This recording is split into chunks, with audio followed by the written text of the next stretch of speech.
Hi, it's Nicole Banks with Nicole's Business Notebook. I am here with top tier real estate agent Bob Thompson. He does Bob the Agent. He's a real estate coach. He helps with short sales. He is a leader in the industry, and today he is going to help us learn what real estate agents should know going into 2026. Thank you, Bob, so much for coming out. Thanks for having me. Amazing. So for those that don't know, let's start a little bit with your history. I know that you came to real estate later in life. Can you give a quick kind of breakdown of your experience before becoming a real estate? What prompted you to become a real estate agent, and what's looking good for 2026? Okay.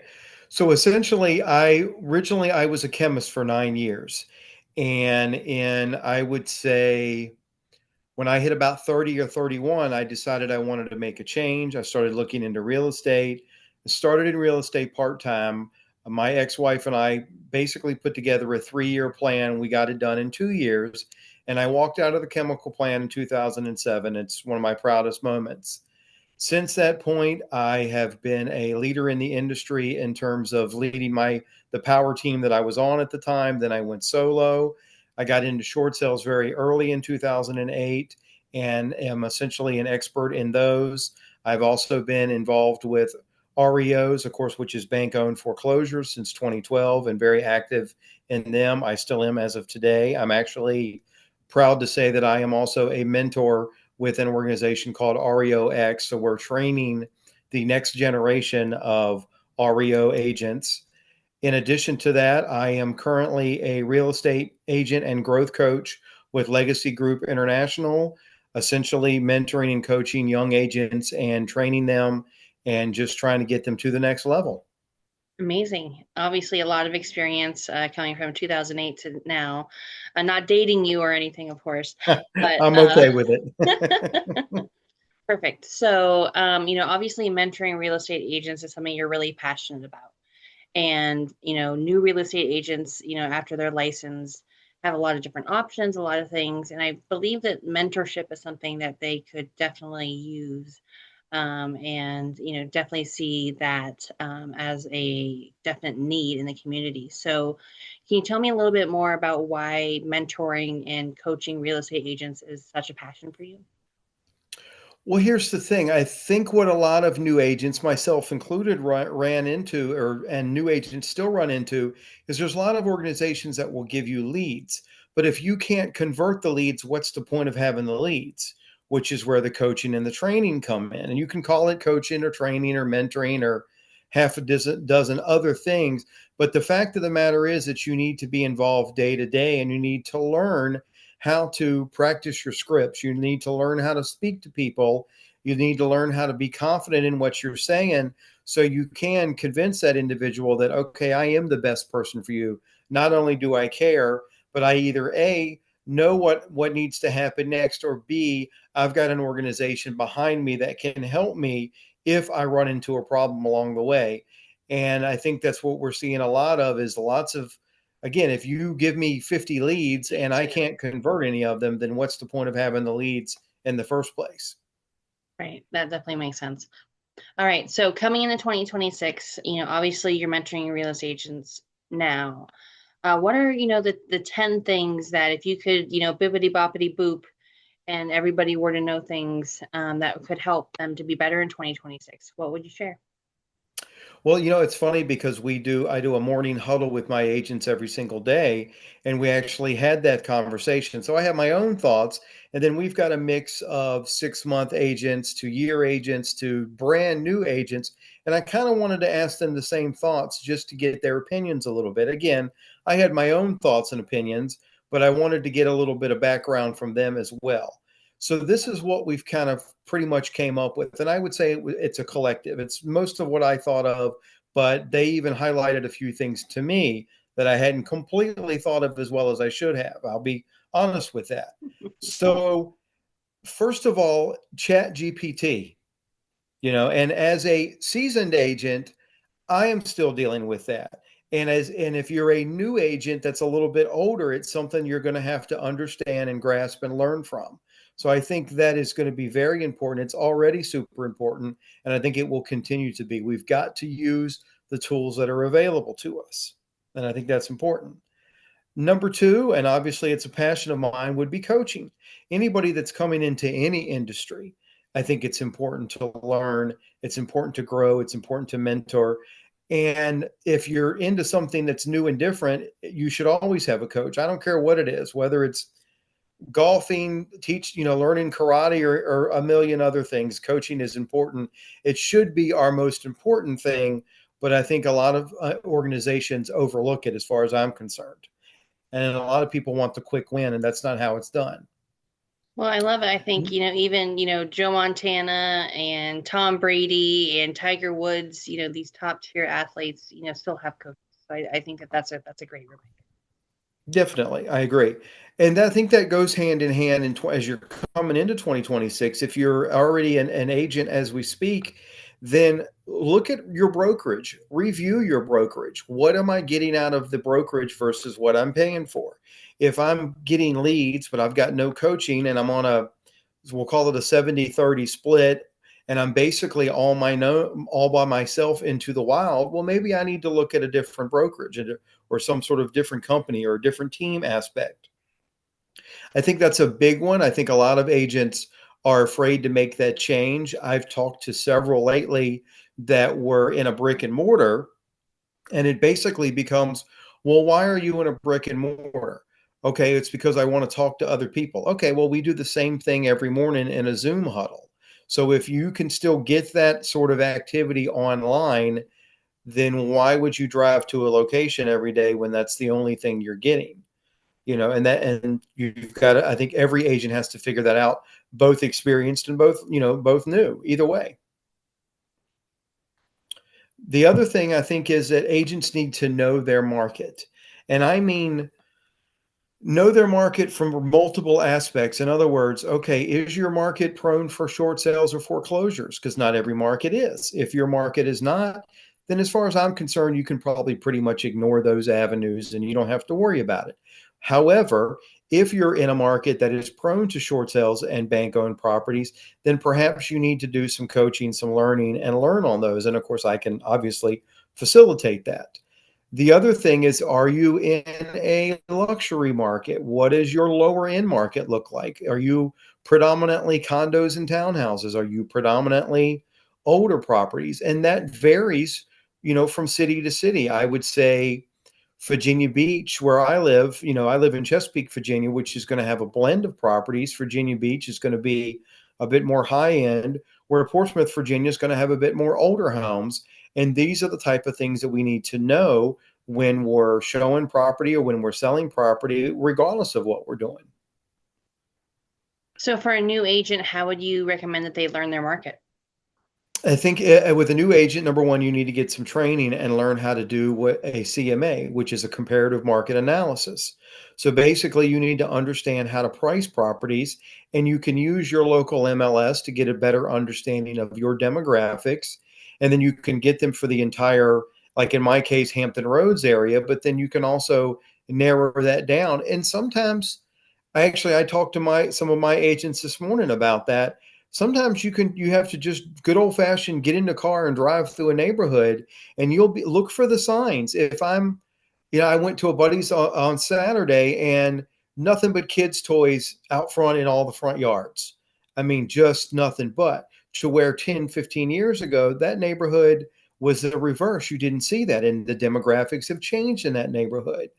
So you just got to, keep your eyes open and look and pay attention. You'll be able to notice, okay, there's bicycles in the front, the classic bicycle in the front yard. There's toys out front, things of that nature. Clearly, this is a kid-friendly neighborhood, and that's going to be the demographic of that neighborhood.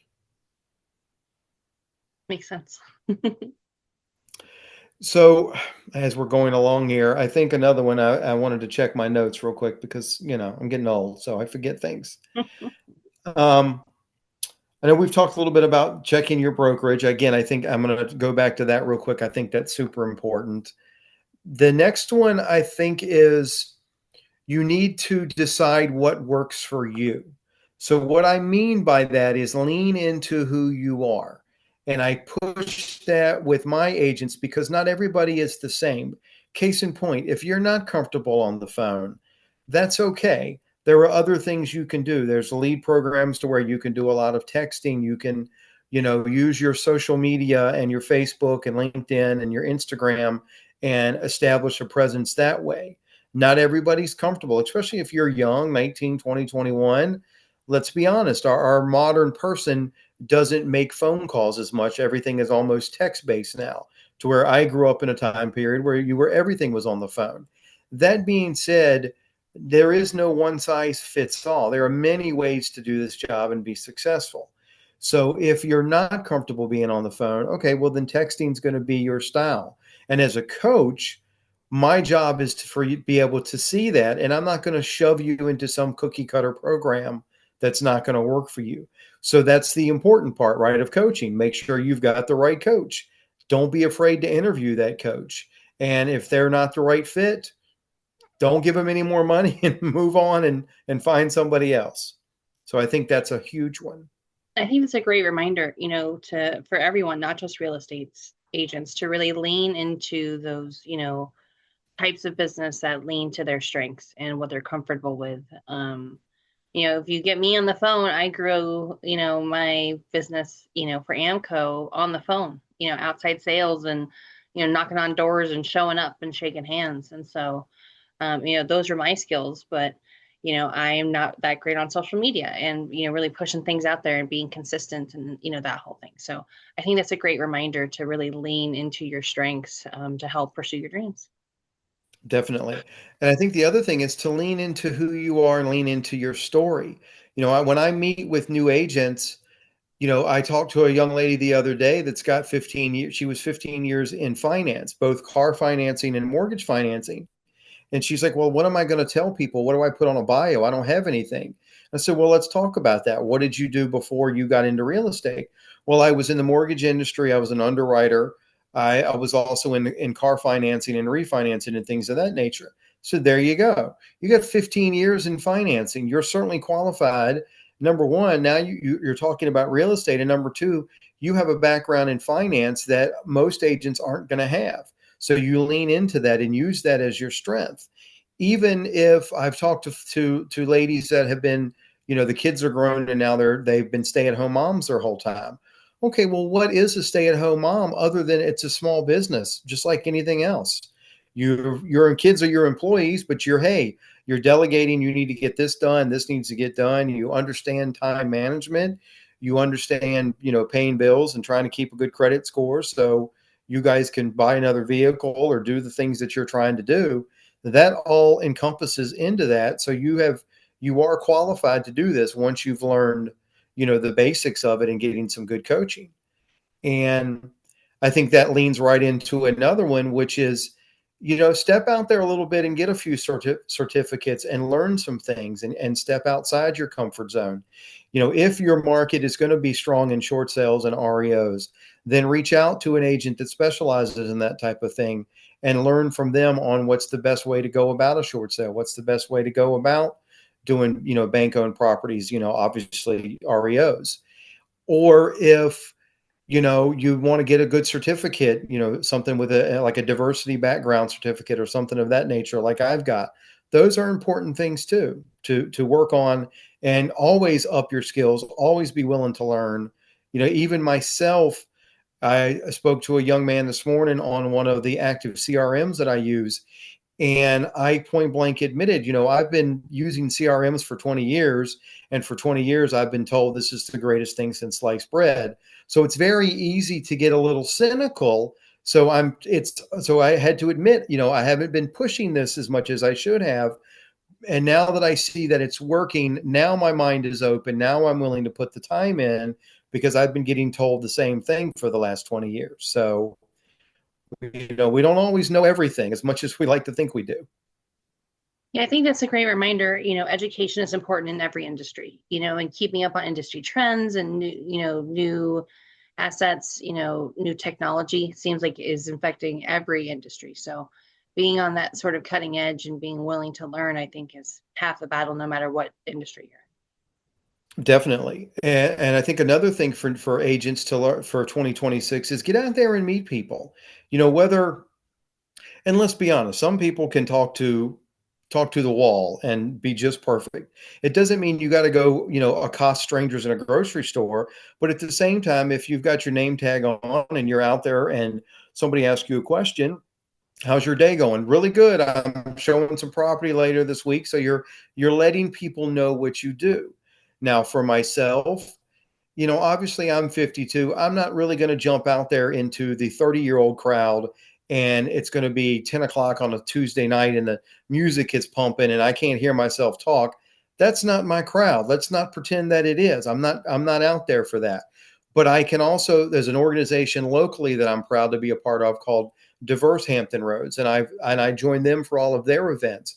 There's other local organizations that I'm a part of. I may not hit the 30-year-old crowd to where I'm going to be meeting and greeting and all of that. But there's also an older crowd, and there's also people that I'm going to be more comfortable talking to, and they're going to be a bit more my speed, whether it's Chamber of Commerce.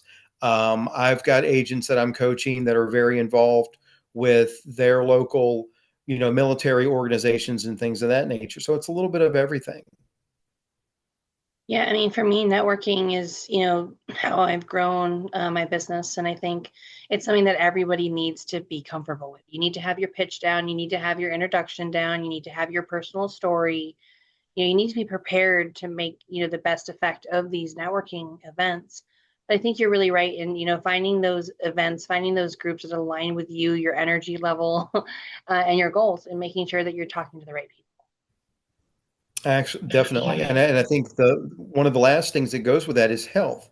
Watch your health because we have a tendency to get busy, we get bogged down, we work super long days because we're trying to get to the next level, and that's wonderful. And I respect that. But at the same time, if you're not feeling good, then don't jump into something that you're not prepared for because it will show through. Case in point, I wasn't feeling good on Sunday. I had some phone calls that I wanted to make, but I chose not to make them because I knew I wasn't going to be able to put my best foot forward. So I waited. I made those phone calls today. They've gone well. I've picked up some new opportunities that are in front of me now to where there's no way I would have gotten them on Sunday when I was feeling run down and worn out. It's the same thing going to an event. If you're not feeling it or you don't feel good, I mean, yes, you got to push yourself every now and again. That's a little bit different. But if you generally aren't feeling good and just don't have the energy, it's okay to skip something from time to time if you're not 100%. I think that's a great reminder, in our hustle mentality and, that, way of things of, that we're dealing with now, you want to go, go, go. And sometimes that's not in your best interest. So really, being intrinsic enough and, connected enough with yourself and your body is not necessarily something that entrepreneurs and real estate agents are, shown to do. So I think that's a great reminder for sure. And I think we're on our last one, but you'd have to go back and double check, but we'll be good enough. Um, the last one, I think, quite honestly, is you got to keep pushing forward and persevere. What I tell my young agents is there is no plan for real estate in the terms of when I worked at, let's say, the grocery store years ago, I knew if I did X, Y, and Z, that I'm going to get promoted in 6 months and move up to a different position. In most 9 to 5 jobs, that's the normal thing. Okay, well, in a year, I can apply to be manager or general manager or supervisor or middle manager. That doesn't exist in real estate. So there's a little bit of blind faith, quite honestly, that you've got to keep hustling and keep putting in the work and taking advantage of the little victories that are going to propel you forward because there is no set, hey, if I make X amount of calls and do X amount of this, then this is going to happen. And the final piece of that is don't compare and contrast because every market is different and what is the market price for your area may not be the market price for my area. I'll give you a perfect example of that. In 2017, I was the top agent in the state of Virginia for the company I worked for in terms of deals. I did 70 deals in one year, blew the doors off of everybody in the state of Virginia. However, in terms of volume, actual total income price point, I could not beat Northern Virginia. I got third place because Northern Virginia they have a higher cost of living, and their houses sell for more. So there's no way I could have ever caught that. I was proud of the fact that I did more deals than everybody else, but there, quite honestly, there's certain numbers I can't hit. There are agents that are in $1 million market, and there are agents that are in $90,000 markets, and that's okay. You cannot compare or contrast yourself that way. Sometimes we all know people that, let's be honest, just fall into the right spot or know the right people. And then there's other of us that just have to work a little bit harder and get through it.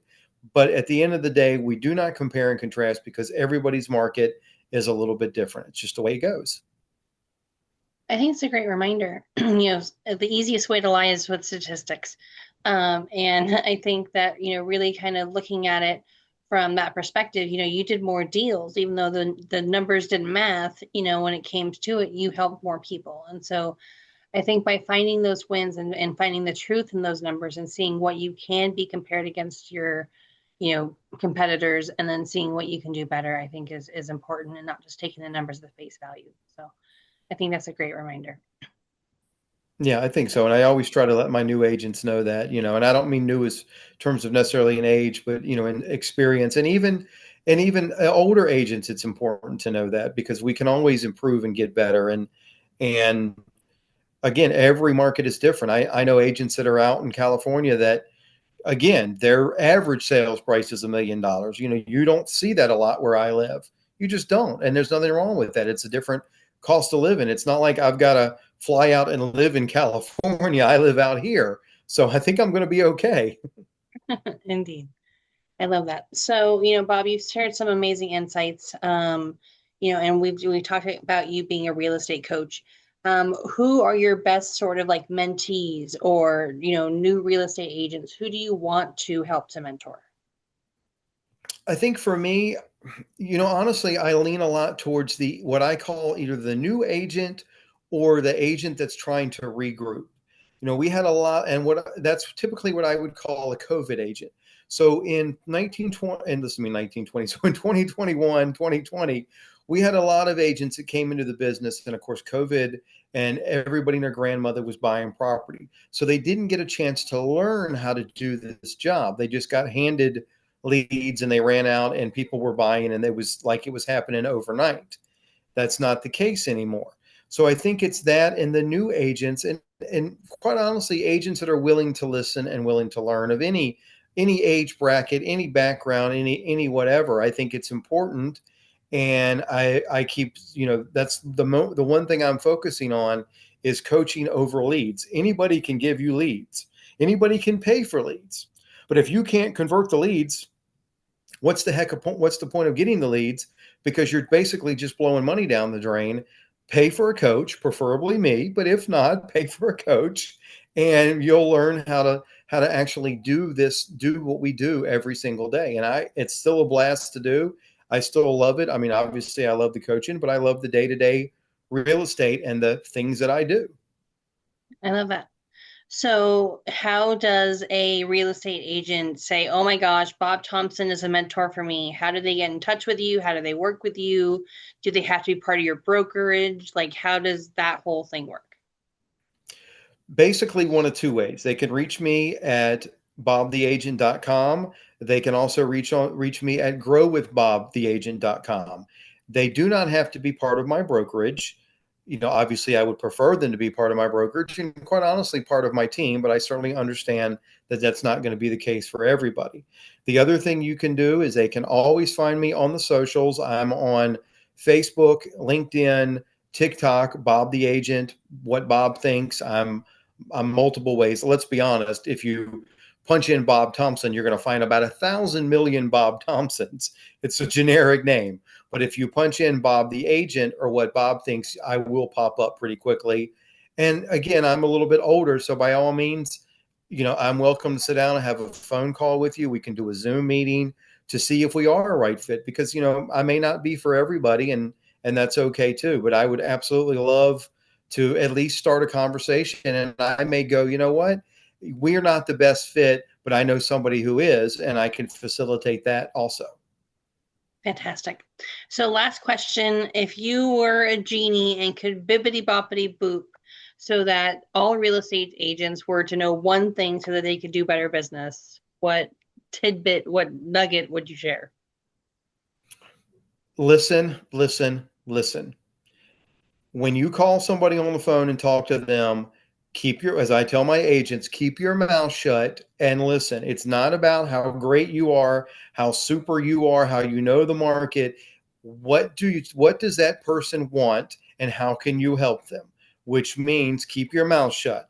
What cities do you want to be in? They're going to answer those questions. You listen to them and you solve their problems. Our job is to guide and problem solve at the end of the day. That's what we're hired to do. Amazing. I think that's a great reminder. Again, Bob, thank you so much for taking the time to share the 10 things that real estate agents need to know going into 2026. Obviously, you're a passionate mentor and real estate agent. Again, thank you so much for being on Nicole's Business Notebook. Awesome. Thanks for having me. I appreciate it. Awesome. Again, this is another episode of Nicole's Business Notebook where I bring my business besties together so that we can share the information, education, and wisdom that we all should know to help us do better business in 2026 and beyond. Thank you again, Bob, and we'll see you next time. Bye.